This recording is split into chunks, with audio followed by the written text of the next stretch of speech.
Have you ever wondered what makes your skin crawl just thinking about certain places in America? Tonight, we're diving deep into the spine-chilling world of the most terrifyingly haunted cities across the United States. And I guarantee, by the end of this video, you'll either be booking a ghost tour or sleeping with the lights on for weeks. Picture this.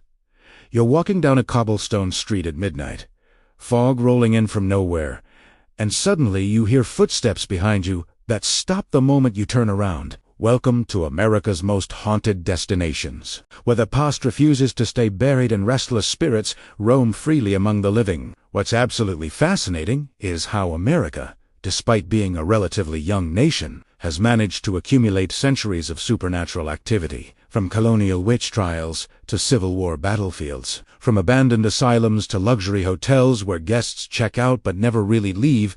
These locations have earned their terrifying reputations through decades of unexplained phenomena and bone-chilling encounters. Let's start our ghostly journey in where the infamous town of Salem sits, like a dark jewel just outside Boston. Now, when most people think Salem, they immediately picture pointy hats and broomsticks. But the real horror here goes far beyond Hollywood's interpretation of witchcraft. This is where mass hysteria took hold in the late 1600s, leading to the execution of 20 innocent people during the witch trials. What makes Salem particularly haunting today isn't just its tragic history, but how the town has embraced its dark past. Walking through the historic district during October feels like stepping into a living nightmare, where every shadow could hide a restless spirit and every creaking floorboard tells a story of injustice and suffering. The energy here is palpable, especially when you realize you're walking on ground that witnessed some of America's most shameful moments. But if Salem represents America's oldest supernatural nightmares, then Savannah, Georgia, is where those nightmares come alive in the most beautifully terrifying way possible. Built quite literally on top of its dead, Savannah is a city where the boundary between the living and the deceased has become dangerously thin. Imagine cemeteries that were once on the outskirts of town but became absorbed into the city center as it expanded, with bodies that were supposed to be moved but somehow got left behind. Add to that centuries of yellow fever epidemics, devastating fires, pirate attacks, and Civil War battles, and you have a recipe for paranormal activity that's off the charts. The most spine-tingling aspect of Savannah isn't just the ghosters that take you around in actual hearses. It's the feeling that you're constantly being watched. Visitors consistently report cold spots in the middle of summer heat, mysterious touches when no one is around, and the unmistakable sensation of being followed through the Spanish moss-draped squares. Now,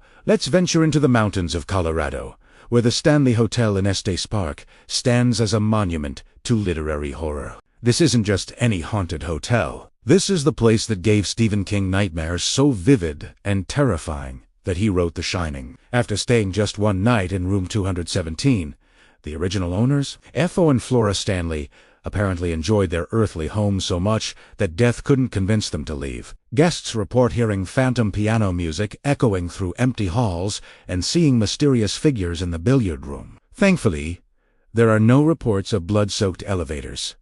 Just a classic, old-school haunting. Moving down to Louisiana, New Orleans presents a different kind of supernatural terror altogether. This is a city where multiple cultures and spiritual practices have blended over centuries, creating a supernatural melting pot that's absolutely unprecedented. The French Quarter alone contains enough haunted locations to fill a dozen horror movies. The infamous Lalaurie Mansion stands as a testament to human cruelty so extreme that it seems to have permanently stained the very atmosphere around it. Meanwhile, St. Louis Cemetery, No.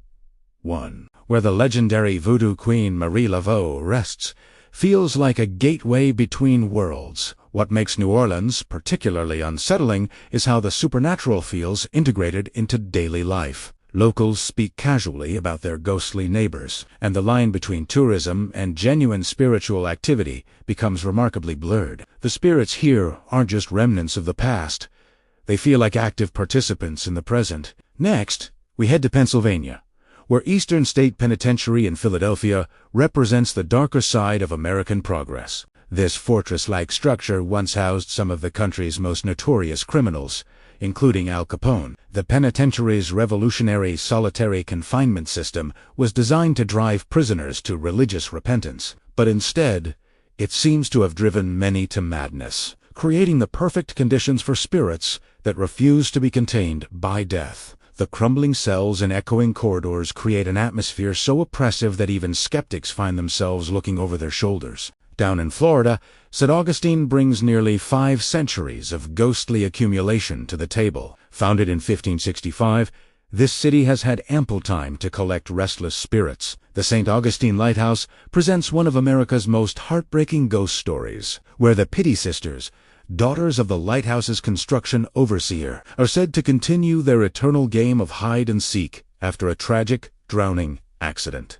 Visitors climbing the 219 steps often report seeing small figures darting between the shadows and hearing children's laughter that seems to come from nowhere and everywhere at once. In Arkansas, the tiny town of Eureka Springs punches way above its weight in supernatural activity. The 1886 Crescent Hotel, often called America's most haunted hotel, isn't just a place to sleep. It's a paranormal experience. What's fascinating here is how the staff has learned to coexist with their ghostly residents. They'll casually tell you about Maurice, a ginger tabby who died in 1979 but apparently didn't get the memo and still roams the halls. Then, Texas brings us San Antonio, where multicultural influences and a violent history have created a perfect storm of paranormal activity. The Alamo alone carries the spiritual weight of the nearly 200 men who died defending it, and locals report seeing figures in period dress wandering the grounds. But the city's haunted reputation extends further to the mysterious railroad tracks near Shane Road, where cars reportedly get pushed across the tracks by unseen forces, believed by many to be the spirits of children. Finally, we venture to West Virginia, where the Transalogany Lunatic Asylum stands as perhaps the most disturbing location on our entire list. Operating from 1864 to 1994, this facility was designed to house 250 patients, but at its peak contained nearly 2,400 souls living in hellish conditions. The paranormal activity here feels different, heavier, more oppressive, filled with genuine anguish rather than playful spirits. What strikes me most about America's haunted cities is how they reflect our national character. We're a country built on progress, but these locations remind us that not everyone got to participate in that dream. Many of our ghosts seem to be those who were forgotten, abused, or left behind by history. These haunted destinations are more than just tourist attractions. They're repositories of our collective memory,